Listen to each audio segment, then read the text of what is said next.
Ladies and gentlemen, welcome to the Off Axis Podcast, where we talk entertainment, acrobatics, business, entrepreneurship, fitness, and more.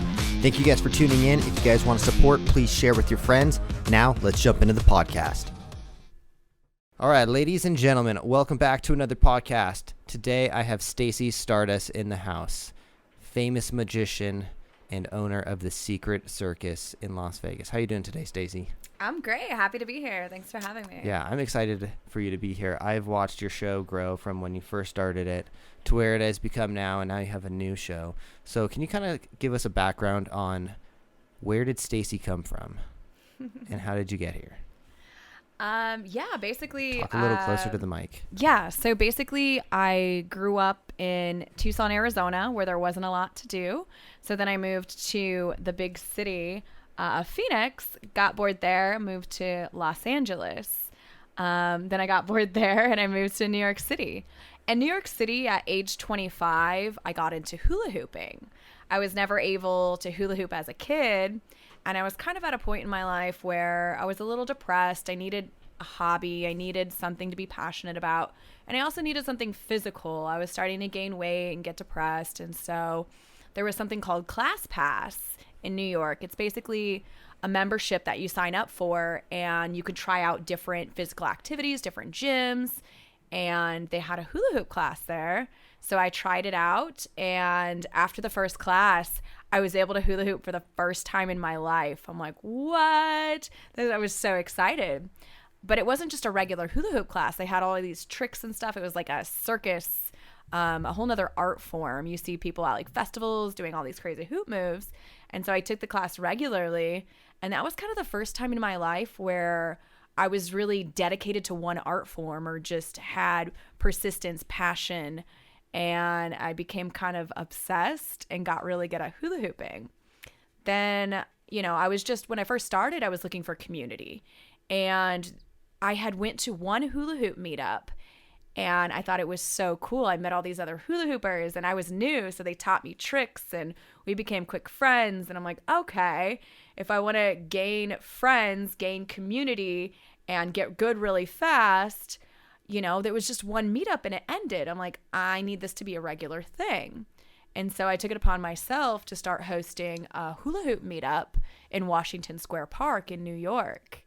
And it was such a great experience. I met so many new friends, learned so many new tricks, and it started to grow so big that I had to move it from Washington Square Park to Central Park. But being in Washington Square Park, New York has so much art, so much culture, so many people. There was actually a circus meetup in Washington Square Park. It was all the people from UNLV, and they were teaching you how to juggle. So it was like, do you want to learn how to juggle? I'm like, hell yeah. And so they taught me how to juggle. And I'm like, wow. And then another time I was in Washington Square Park and it's like partner acrobatics. It's called acro yoga. But they were just, groups of two doing these crazy acrobatic moves like handstands and pops and flies and all sorts of crazy stuff. And one time after my hula hoop meetup in Washington Square Park, somebody came up to me and was like, hey, do you want to fly? I'm like, do you want to what? But I'd kind of seen what they were doing. I'm like, all right, let's try it. And it was the most fun, wild experience. He popped me up into a handstand and like did backflips off his feet and all sorts of crazy stuff. And I'm like, what is this acro yoga? So I kind of learned, hula hooping, then juggling, then acro yoga. And I extended once I got to Washington Square Park to just a circus meetup myself. So I would teach people how to do partner acrobatics and how to juggle and how to hula hoop. And it was crazy because living in New York, you have so many flights of stairs on the subway system and, walking down to the train and to the next train and all the way across the park. And I had, like 40 different hula hoops on me. I had my giant speaker and in another bag with like juggling balls and clubs and all this stuff. So here I am like just bringing everything and teaching everything, and it was all just for passion. I didn't ask for donations or anything like that, but I would just set up my speaker and be the DJ and just play with people, and people taught me stuff, I taught them stuff, and I loved the community. And then I came to Vegas on vacation one time, and I just fell in love with the city. So basically, as a hula hooper, I reached out to my favorite hula hooper in Vegas. Her name's Michelle Bell. I said, hey, do you have any shows? I'm on vacation in Vegas. I want to check you out. She's like, I don't have any shows, but I'm teaching a workshop. And it was during this festival called Life is Beautiful. But she didn't really market the workshop. And so I was the only one who showed up. So it ended up being a private lesson in Las Vegas with my favorite hooper. And it was just such a cool experience. She was so welcoming. She was like, what do you want to learn? But after that, she asked me, oh, I'm performing at a mansion party after. Do you want to come? I was like, yeah. And so I go to this mansion party with her. And they had just legalized marijuana. So it was for this thing called Weed TV. And at the time, they were kind of casting models and hosts and stuff like that. And before she performed, she asked me, like, do you want a fire hoop? Yeah. And I had my fire hoop with me. And so I did some fire hooping, and then she did. And in my head, I'm like, oh, my God. I'm the opening act for Michelle Bell at a mansion party in Las Vegas, Nevada. What is my life right now? And I just had this moment of like, I want to make it as a hooper. I want to make it as a performer. I want to come to Vegas, what is it called? What do they call it? Anyways, the big lights, the bright lights. Yeah. I'm like, I want to come here to Las Vegas and make it as a performer. So 6 months later, I packed up everything I owned and drove cross country to Las Vegas. And then when I got here, there wasn't really a community of flow artists. And so I'm like, all right, I'm going to create a community. You're just creating communities everywhere you go. I love it, yeah. It's a recurring yeah. theme in your life. Absolutely. Yeah. After my experience in New York and just loving everybody there, I moved here. I didn't know anybody. And so I started a circus meetup here, and it was once a week. It was right at Sunset Park. And I met so many new friends, and it was just, it's what brings me joy and makes me happy. And, but then after a while, I broke my leg roller skating.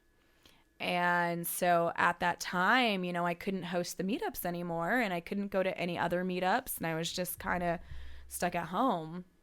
And as you can tell, I'm very high energy, fidgety type of person. Can't tell. So me sitting at home, not being able to walk or move or drive or anything, I'm like, I need something to do. Yeah. And being in the circus arts community, I had friends who were magicians. And so I reached out to one of them and said, hey, will you come over to my house? Will you teach me some card tricks? My leg's broken. And they were so sweet and receptive and just supportive of me wanting to learn magic. And so he taught me a couple of card tricks, and I started to practice with my roommates. And so I started to get a little bit of confidence, and I'm like, all right. Then I took it out to the streets of Fremont, so downtown Las Vegas, and started just practicing for strangers and started to get kind of good. And then the pandemic happened. And I'm like, all right, well, I guess I got a 2-month head start of being stuck at home. And so I was already in the flow of it, and I just continued to practice and get really good and, do street performing and all of that. And then it just got to the point where I'm like, all right, I'm making, money. I'm good at this. I want to go full time as a magician. And so I just started marketing myself as a close-up magician and just started booking gigs, and things started growing. And somebody had reached out to me who saw me on Fremont Street. So as soon as my leg started to heal, I actually went out to Fremont Street with a leg cast on and was hula hooping with one leg. And I had a little sign that said, will hoop for foot, or for food. Will hoop for food. Or no, foot. It was said, will hoop, will hoop for foot. And so basically I got a lot more tips because people were sympathetic, and, a lot of people have broken something before and have empathy. So that went really well. But somebody had started following me on Instagram from that, and they saw my progression from hooping to magic, and they were trying to start a little show in town, just a weekly thing. and it was mostly comedy people. And so he's like, do you want to headline my comedy show and do magic?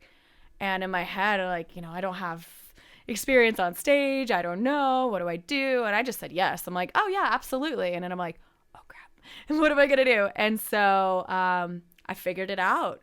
And I got an assistant, and I had a friend who let me borrow one of his big stage illusions. And once a week I got, it was basically like flight time, a place to be bad, a place to get good. And what was cool about it was just this very, very ghetto nightclub, and they didn't market it well at all. And so there was usually never really anybody in the audience. It was mostly just the other comedians watching me and the other comedians, which was cool because when I first started, I wasn't great. And so it was just a place, it's kind of like an open mic for me in a sense. I wouldn't do anything that I would think that I would really mess up at, but I was just new to performing in general. And so once a week I got to practice, I got to get good. And then after doing that for a while, it just got to the point where, my close-up gigs, I was making so much more money. And then this opportunity came upon me with the Artifice. So Artifice is a bar in the Arts District where Secret Circus was until recently. So basically the owner of Artifice reached out to me. They had just bought the Artifice maybe like 5 months beforehand, and they wanted to bring performers and they wanted to have variety, but they didn't, producing a show is a lot of freaking work, and, you have to know people and you have to all of that. And so I'm like, you know what? I have an idea. Because I had the circus meetup, I knew a lot of people in the community, and networking is one of my bigger skills as well. I love meeting people, networking. And so I said, well, I don't have a full show, but what if I have kind of an open mic for local artists? And it gave me stage time. I had never produced before. I had never hosted before. But just knowing people in the community, and I am good at improv and figuring things out. And so I told him, like, look, I have a show idea. And he's like, that sounds amazing. When can you put this show together? I said, give me a month. And so we put it on the calendar. I reached out to all of my friends and just thought of routines that I could do. And that's kind of where we are today with Secret Circus. That's crazy. That's quite the evolution. Can you go over all of the skills that you said you can do? Because you named quite a bit. And I like the collection because I think when people master one skill, they're kind of like, they're good at something, but it's hard to like book them if they only do one thing. But you having so many skills makes it really easy to book you, and you can like upsell on so many different things. You could be like, I could do magic, and then I could do hula hoop, and then you could essentially do all of it. So can you go over that list again? It was like hula hooping. Yes. Magic. Yes. I don't market Not myself as that. performable, though? That's more of a fun thing. But I also I have a polar skating routine. So it's pole dancing with roller skates on. Polar skating. That's so funny. And then I also do fire eating. So not just basic fire eating, but what's called nowadays as pyromancy. So instead of just eating, doing fire transfers, lighting a torch with a flame going across my arm and lighting the other torch on fire and breathing fire out my mouth and doing candles and vapor tricks and all sorts of things, fire bubbles. So fire performing. I do juggle, but juggling is, I just do, 3 balls or 3 clubs. So it's something that I like to add into my other art forms. But yeah, the main things are hula hooping, fire eating, and magic. But I also host, perform, produce. Yeah. Yeah. I guess that's kind of how you got your own show, because you have so many different skills, and that's a good way of producing a show, is kind of knowing a little bit of everything too. So can you tell us about the Secret Circus? Like, what is the show exactly, and like, how has it changed since you started? Yeah, so it originally started at the Artifice in the Arts District, but Secret Circus is a 2-hour-long production. So I host it, and then basically there's an audition form if you go to Secret Circus Vegas on our Instagram. So performers will put in an application, and it's basically an opportunity for people who are already performers, but they want to try out something new, or they just want to get a good video of their act, or they want to bring producers to watch their act. So it's kind of like I market it as an open stage, but I usually put the cast together about 2 weeks ahead of time so I can market it and also promote all the performers and give them promotion that way. But basically, it's you expect anything and everything. So we'll have maybe like an opera singer and then a hand balancer. It's also very risque, underground. Gets a little spicy. So it's nothing full nude, but there's definitely a little racy stuff in there, some pasties.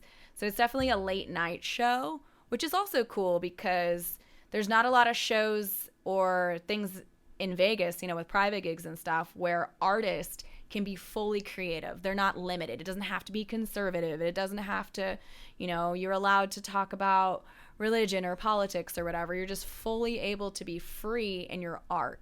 And I think that's so important because art is very healing and it's also inspiring. And so when artists aren't limited by what they can do, it's just this flow of them in their element and people in the audience seeing stuff maybe they've never seen before and getting inspired.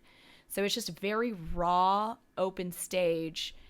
And yeah, that's basically what the show is. So what's the difference between that show and this new show? I haven't seen the new show yet. Yeah, so my new show, it's currently called Circus Spectacular, but the name might change. It will change. So that show is at the Ahern Hotel. So the Ahern Hotel is right off of Las Vegas Boulevard. So it's basically right off the strip. And that is a brand new showroom. So, it's a full theater with real curtains and it's like a cabaret setting. There's a view of the strip out the window. It's has a whole wraparound bar. Cool. Yeah, it's very elegant, beautiful, beautiful space. And that one is where you're going to see all of my main acts. So Secret Circus is basically a community show where performers try out new acts. And my other show, Circus Spectacular, is mostly my show and mostly Legia. So Legia Way is another performer in the show. It's basically like 40 her, 40 me, and then 10 another act, and then 10 another act. So her and I are actually working on a duo show. So this is kind of like the step towards our duo show. But unlike Secret Circus, this is the same show every month. So you've got me doing magic, mentalism. We do a big grand stage illusion together. We actually do a duo fire eating act together. So our duo act, we transfer fire from each other. We have the big fire bubbles. So this is one of the only fire shows in Las Vegas. So you won't see fire at Secret Circus. Secret Circus is a community show, and in Circus Spectacular is my main show. So I don't have just a solo show yet. So this is a step towards my solo show. But yeah, it's super wild. Legia is also a juggler. She's a contortionist. She does escape acts. And she's just a lot of comedy. So it is still a circus-based show, but you're going to see people doing their main acts. So it's a real show versus a community trying out new stuff, underground raw show. That's awesome. I like the new show. That seems really cool. I like, you should call it Stardust Circus. I'm just kidding. I like that. I like the direction that it's going in. And I think it's going to be something really big one day too, because it's pretty unique. No one else is really doing any of this kind of stuff. And that's where you can really stand out, especially saying that you guys are like one of the, I don't think I've seen any other fire shows now that you say that. So you guys kind of have like your own category too. So I think it's going to do really well. What would you say is the hardest part about running your own show? I would say the hardest part is, my show specifically, since they aren't just my show, especially with Secret Circus, where it's a different production every single month. So I do everything. And when I say everything, it means I put the cast together. I get all the music together. I put the set list together. I make all the flyers, all the marketing material. I do all the promoting. I host. I am the stage manager. I do everything except the audio, the lighting, and I have one stage hand. So the hardest part is having to rely on so many different performers. You never know if somebody's going to cancel last minute. Also, because it is such a raw show, I don't get to see the full act ahead of time. I definitely vet people as much as I can and make sure that they are actual performers. They have some sort of standing. I look at some of their videos, but you still never know. And so, sometimes things might offend somebody, which, to be fair, that's not necessarily the point of my show, but it's art, it's racy. And, if you don't, I try to make sure that people know that it's racy. But it's not a show that you want to bring your grandma to. It's not a show you want to bring, your manager to. It's a very racy show. You want to bring your friends to, or, your girlfriend, boyfriend, but it is a wild show. So sometimes people could get offended. So yeah, basically just kind of micromanaging so much. It's like, I need to be here and there and there. I'm just running so many jobs that most people would hire out for. Like, I don't have a social media marketing manager. I don't have an assistant, a manager. Not yet. Correct. So yeah, basically the hardest part is keeping everything organized and time management, and then just PR, like making sure everybody's happy, and when there's so many artists, some people have egos and some people are a little crazy. So just dealing with that many people and the turnover and just creating a new show every single month and keeping up with it. Yeah. So you do a lot of like one-on-one magic, right? Do you enjoy that, doing the one-on-one stuff more? I do close-up. Usually when I don't do it just for one person. It's definitely a lot more fun when it's a group. But yeah, close-up magic is my main thing. Like strolling around a party or something like that? Right, yeah. Do you book that pretty often? Yeah, especially this time of year. This is the busy season, so just in these past 4 days, I've had almost 2 gigs a day. Just a lot of happy hours after conventions, like corporate parties. I also do trade shows. I do lots of bachelor parties, and I do adult birthday parties and stuff like that. I don't do kids magic. It's not something I enjoy, so I choose not to do that. But yeah, close-up magic's my favorite. It's so intimate. It's so in your face. Like on stage, I love doing the grand stage illusions and stuff like that. And I also think it's really cool that I'm doing them in such small venues that are so intimate. But with magic, for it to feel magical, it's just so much powerful when something happens in your hand or that close. Yeah, it's definitely my favorite. Yeah, I love magic. I've always been obsessed with it. And my favorite is when I'm seeing people like do it right in front of me, and I'm like, all right, there's no way they're going to do that. And then they're like, all right, your card is over here. And then like lift up a water bottle or something, and there's a card over there. I love that stuff a lot. Have you had any like crazy moments that kind of stand out where you just feel like this was like such a good moment, like doing one-on-one magic with people? All the time. Because the reactions are crazy. Like Right. I know I act a fool when someone like just blows my mind up. What? Absolutely. My favorite are bachelor parties or anything where there's drinking. Like trade shows are cool, but people are usually exhausted. It's a long day. They're walking around. They're tired. They have huge bags. But when people at the end of the night, they're done working. They've had a couple of drinks. They're loose. It's just a lot more fun energy from everybody. Their guard is down. They're like, show me magic. But yeah, like the last trade show gig I did, the guy who hired me was just like, yeah, like he was just so excited to see other people excited. But one of my favorite gigs, honestly, was my first paid gig I ever did. It was a bachelor party, and it was for, I want to say there's about 8 dudes, but they were all just, I don't know if they're all football players or what, but they were all like over 6 foot tall, like these big jacked black guys, and they just ate it up. Like their reactions, they ran out of the room, they were screaming, they were just like losing it. They were teasing each other like, bro, come on. So that was some of the most intense, wild energy that I got to experience. And the fact that it was my first paid gig, I'm like, I want to do this forever. Yeah. Is there any like venues that you've like always wanted to go to and you crossed them off, or is there any places that you really would like to go to? So I just recently talked to the hiring director for the Magic Castle. So he's just waiting on me to submit a video.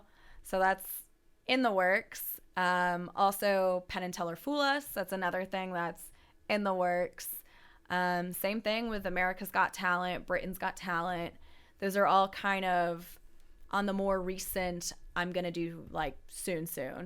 Those are all venues that I really want to perform at. Yeah. You think you'll do AGT this year? Possibly. Yeah, we were thinking about doing it too. Cool. Yeah. I did it a long, like in 2012. We were like semifinalists, like way back in the day. It was a cool experience, but I want to do it again with Off Axis. But I think for you, it could be really good, especially if you can like make it to where they start like announcing your name and stuff. It can be like life changing, especially if you have your ducks in a row. Like all the places, like if you have like, I would recommend getting like an agent and stuff first. Because if you don't have that kind of stuff and then like you get all this promotion and stuff from a big company, but you don't have like the structure to like put it out into the world, then you won't get as much from it. But I think it could be really good for you at this point in your career. For sure. Yeah. AGT reached out to me last year because they really, really, really wanted a female magician. And in this past year, Anna de Guzman got second runner up, and she's the first female to ever get that far. I thought for sure she was going to win. And in my head, I'm like, Is she a magician? Yeah. Oh, okay. So in my head, I'm like, Anna's going to win. There's no point. But since she got runner up, I'm like, maybe I could be the first female to win. So now I'm kind of like a little bit more excited to do it. Wait, there's never been a female to win AGT? Correct. So she got runner up. Female magician. Oh, I didn't know that. Yeah. So let's switch gears a little bit. You've been working out quite a bit lately. Was there any have you always gotten super into fitness, or is this like a new thing? I go in phases for sure. I've had a personal trainer for on and off for maybe like, when did I live in California? Maybe like 10. Well, I didn't have one in New York now. I mean, I've always been athletic. Like I always loved climbing stuff and running around, and hula hooping, when I turned 25 kind of got me into fitness that way. And I have an extremely strong core because of hula hooping. But more, I would say my newest trainer that I train with, I started training with her a little over 2 years ago. And it's just, I love it now. I never used to be consistent. And for the longest time, I would only train twice a week just with her.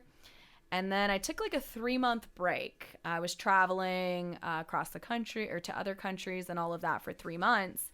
And I just ate whatever I wanted and stopped working out and gained fat, lost muscle. And I just recently came back after 3 months of not training. And now I'm hitting it harder than I've ever have. I love feeling strong. So I mentioned partner acrobatics. So that like hula hooping, partner acrobatics, I got into that about the same time. But I never was professional. I never trained it. So more recently, I've been training in the gym 5 days a week. But like I said, 5 days a week is very new for me. I started training with my trainer again maybe 2 months ago. And I just changed my diet today. So what's your diet now? So basically it's salmon, tuna, eggs, egg whites, low-fat cottage cheese, and, just a bunch of vegetables and fruit. But I'm taking creatine twice a day. And you trying to put on mass? Oh, yeah. Yeah? Yeah, for sure. This is the most muscle mass that I've ever had. So now I'm trying to just get more of a lean diet at this point. Because the muscle's there. It's just a little layer of fat. And so I'm working on that right now. Yeah. How long have you been, like, trying to add muscle? So I started training with my trainer 2 years ago, but I wasn't seeing quite the results I wanted. And I was vegan for 10 years of my life. And my trainer's like, you gotta add protein. And obviously there is protein in vegan diets, and there's a way to get enough protein. But with my lifestyle, to be able to cook that much and get the right everything, and it's also a lot of like beans and a lot of grains, and Yeah. those cause a lot of inflammation, and there's a lot to digest on the system. And then some of the other proteins are like wheat gluten, which isn't great for you, and soy, like tofu, isn't great for you. I mean, they're good in moderation, but to be eating that, every day, trying to pack on enough protein, it's just not the healthiest. And the reason I was vegan wasn't for the health reasons, it was for the animals. But now it's gotten to the point where, I need to do what's healthiest for me. And so I changed over about a year ago to pescatarian. And so now I eat eggs and fish, and I've noticed a big difference in my gains since I started adding that into my diet. So, yeah, I guess about a year ago I went more serious, and changing your diet's a huge lifestyle change, especially from somebody who's vegan after 10 years switching their diet over. So, yeah, about a year ago, I just made the decision, my health is number one. I'm going to do as much as I can for the animals, but I need to be eating fish, and I need to be eating eggs, and I need to focus on that to be able to get the gains that I want. Yeah. I have tried just about every single diet out there. I did vegan when I was like 26 or so, and my body just like shut down. It just didn't work for me. And I had like a Garden of Life sponsorship and everything, so I'm getting like all the best proteins and all my nutrients and everything, and it's still just, I just remember my joints were just like literally just giving out. It was during show season. I just could not do it. But then I've tried like, I would say the best overall that I've done, it would be just a straight up paleo diet. Just no bullshit, no like bread, none of that stuff. I recently did the carnivore diet. That was interesting. I liked it. I lost 10 pounds, but I'm going to get back on a normal diet now. So like, what are some goals that you're working on now? Yeah, so my goal is for Legia and I to have our duo show. So we were just in Edinburgh, Scotland in August. So there's something called a Fringe Festival. It's the whole month of August. Performers from all over the world come. There's street performers during the day, and then throughout the day and the evening, there's stage shows. So almost every single little place opens up for the performers. So restaurants will put a little corner in the back for performers, and all the bars will have a stage and all of that. So there's hundreds and hundreds of shows there. And so I did street during the day. I did, 1, 2, 3 street performances during the day. And then in the evening, I had a lot of friends who had variety shows. So I did like a 10-minute set in their show. And so for the street performing, I made tips. And then I was just doing it to, for free, basically, to try out. I've never performed in front of a British audience before. So that was very new to me, just kind of figuring out what humor they like, how they liked me, and how did my humor go, and all of that. And so next year, her and I are going to have our own show, just a duo show. I believe it's going to be called Sin City Sisters. And so that's the next goal. So that would be in August of next year. And then I just recently moved my show Secret Circus from Artifice to the Jackpot Bar and Grill. I don't know if that's a permanent change or not, but that is a big step with my show. It, unfortunately, is no longer in the Arts District, but the new venue has a lot to offer that the other venue didn't have. Has actual stage lighting. It has more seats. It has a food menu. It's 5 minutes from my house. They have a giant marquee to advertise out front, and they're just able to but just spend more time and help marketing. And so that's a big step, a big change. But yeah, my fitness goals too. I just started taking it a lot more seriously. Basically since I got back from Scotland and I started training again after 3 months off. Because with those 3 months off, it was just like, I don't know. It's just kind of an eye opener of how much I love feeling strong. And there's just something so powerful about actually being strong. You just walk different. You just have you have more energy. You have more drive. You sleep better at night. And so there's just a lot of positives going there. So, bring my fat percentage down. That's my goal right now. And so, doing the duo show. I eventually want to have my solo show as well. And I want to go on tour. So next summer, I want to go drive maybe to New York and hit a bunch of stops on the way there. And then on the way back, hit a bunch of different stops, just a bunch of major cities.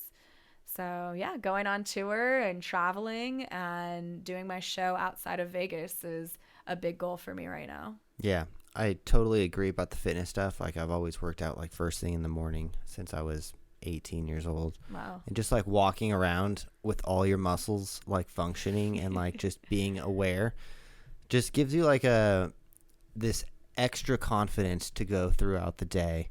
And I just feel like it's such a good foundation to build on. Like most people don't work out every day. And I'm just like, it's such a bummer because you feel so good and people think like, oh, I'm going to be so tired after work out. And I feel like awake after I work out. I don't feel like exhausted anymore. Once you get through that hump of like the first 2 weeks, it kind of sucks. And then like, it's all like smooth sailing from there. Absolutely. Yeah. What are some places that you like? What's your favorite place you've performed? One of my favorites was last summer. I performed at Chicago Magic Lounge. So it's this speakeasy. And when you go in, it looks like a laundromat. So there's washers and dryers, but they're all running. You can see, their actual working machines. But it's kind of small. And you look around, and if you look really, really closely, in between one of the washers and dryers is a little doorknob, and you open it up and it opens into this beautiful space. Wow. It's very like that's swanky, cool. Luxurious. There's like velvet everywhere. And their drinks are really good too. But there's like a bar, and then there's a magician at the bar, and then you can also get tickets to see the stage show. And basically while you're sitting waiting for the stage show, magicians come to your table and do close-up. So you get close-up and you get stage, and there's another room in the back too where there's a parlor magician. So parlor is basically in between a big stage and close-up. So it's kind of like a mini stage. And so it's just such a beautiful venue. So when I was there last summer, I did close-up at the tables before the magic show. So, but people there, they're people who love magic. So, when I do other venues, a lot of times people won't even know there's a magician. So I have to kind of break the ice, and not everybody likes magic. So, sometimes. Wait. Not everyone likes magic? Some people hate magic. Why? Well, I think the thing is some people don't like not knowing how stuff's done. It makes them feel stupid. Oh, they must be stupid though. Who knows? But they hate it. So sometimes, I'll go up to a table and I'll be like, yeah, you want to see some magic? And they're like, no, I hate magic. I've never thought that kind of person existed. Yeah. It's like a racist, but for like magic. Like, what?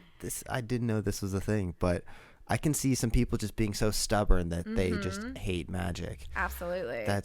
That's wild. But Chicago Magic Lounge is all people who love magic. So you go up to their table and they're already excited and ready, and it's just this energy that you don't get everywhere. So that was my favorite venue that I've done so far. Yeah.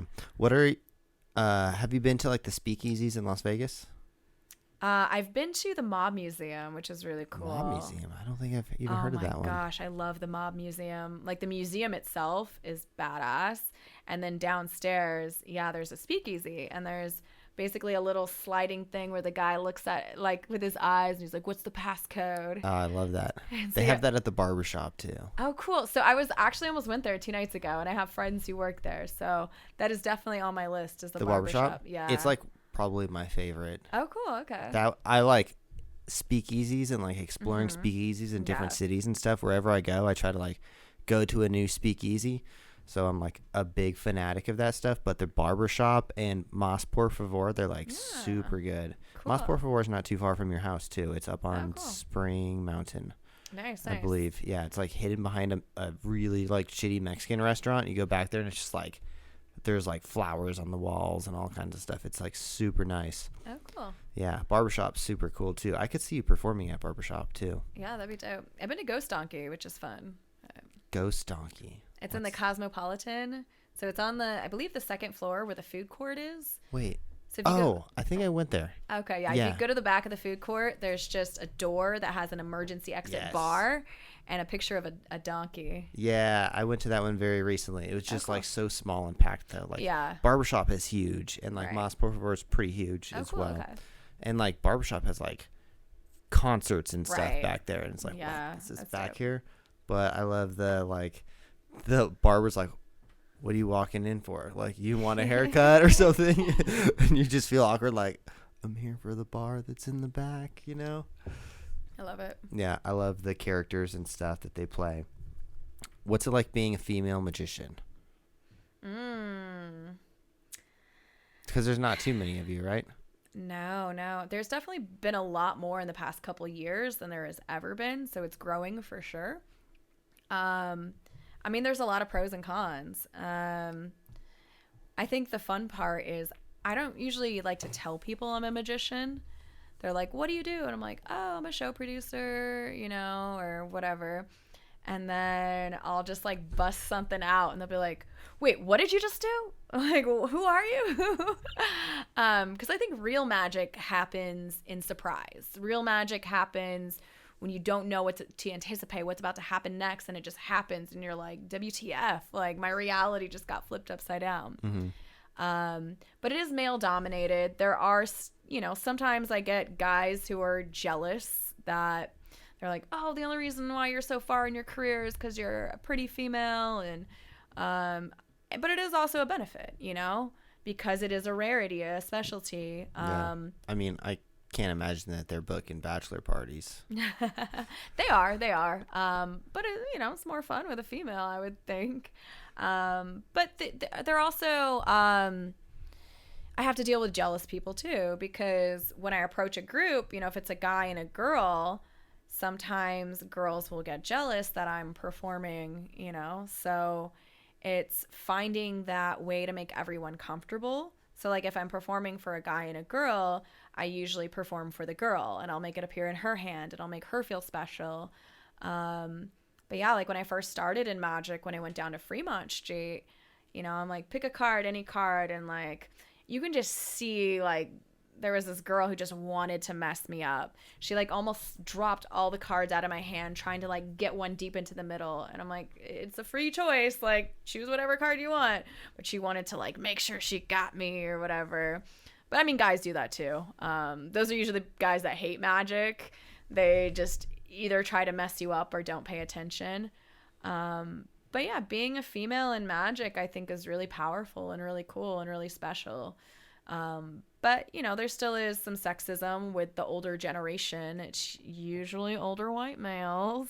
And, you know, in their head, a woman's place is as an assistant. And so they don't like seeing females. It kind of bothers them and they feel like it's their territory. And so sometimes they're very rude or not helpful. But then there's the opposite. Sometimes people are like, oh, cool, a female. Let me help teach you. Let me make sure you're doing good magic. But also because there are very few females, the bar is kind of low. So there are a lot of females who are just bad at magic, but guys, you know, who want to get in their pants will be like, oh, that's so good. Oh, that's so great. And so they'll keep doing bad magic and it, you know, makes the rest of us look bad. And it's not necessarily their fault because, you know, people are just like, oh, that's so good. Oh my gosh. But really, they just, you know, want to bang them. So yeah, there are, but to be fair, there's a lot of just bad magicians in general. Like most magicians, I think, are terrible. There's a lot of great ones, don't get me wrong. But with females, I feel like the ratio with bad magicians to good magicians is even higher. So yeah. Well, I appreciate you coming on. I see a lot of brightness in your future. I think what you got going is going to really explode, and it's just going to be one of those things where it's kind of like an overnight success. And I give you the best wishes, and I think it's going to be awesome pretty soon. Amazing. Thanks for having me. Thanks for coming on, and thank you guys for watching. If you guys enjoyed this video, make sure you subscribe. Where can everyone find you at? Is it Stacey Stardust on everything? Yeah, so it's Stacey, Stacey Stardust, and then my show is Secret Circus Vegas. Awesome. Thank you. We'll see you guys later. Bye-bye, everyone. Bye. That concludes this episode of the Off Axis Podcast. If you guys found value in this, please consider sharing with your friends. Also, subscribe, and we'll see you guys in the next episode. Bye, everyone.